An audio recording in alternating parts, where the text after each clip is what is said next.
Praise the Lord. The best wishes to you and your family members in the name of God. దేవునికి మహిమ కలుగును గాక.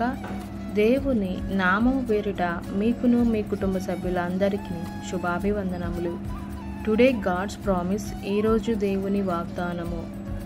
తన దేవుడైన యెహోవా మీద ఆశ పెట్టుకొనును వాడు ధన్యుడు. కీర్తన గ్రంథము 146 అధ్యాయము 5వ వచనం. Whose hope is in the Lord his God. Psalms 146 chapter 5th verses.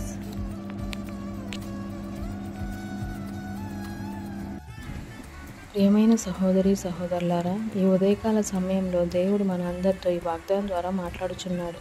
అదేమనగా యెహోవా మీద ఆశ పెట్టుకున్నవాడు ధన్యుడు.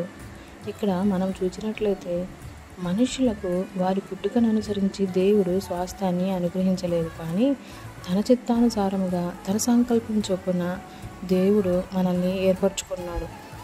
యాకోబు గారు తాను పుట్టక మునిపే దేవుణ్ణి వారసులుగా ఏర్పరచుకున్నాడు. అందుకనే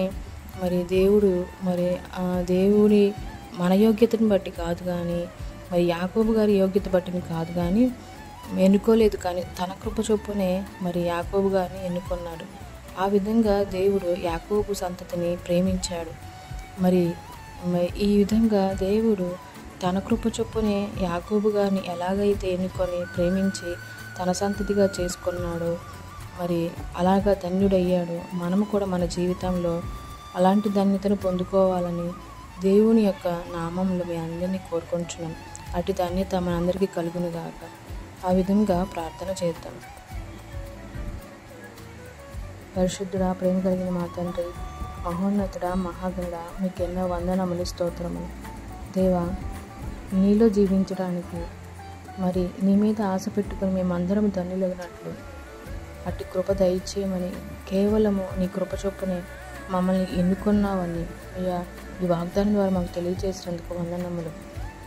మేమందరము నీ సంతతి వారుగా, మిమ్మల్ని ప్రేమించే వారముగా మేమందరం ఉండినట్లు అట్టి హృదయం మనసును దయచేయమని నజరేయుడైన యేసుక్రీస్తు పరిశుద్ధ నామమున అడిగి వేడుకొంచున్నాము తండ్రి.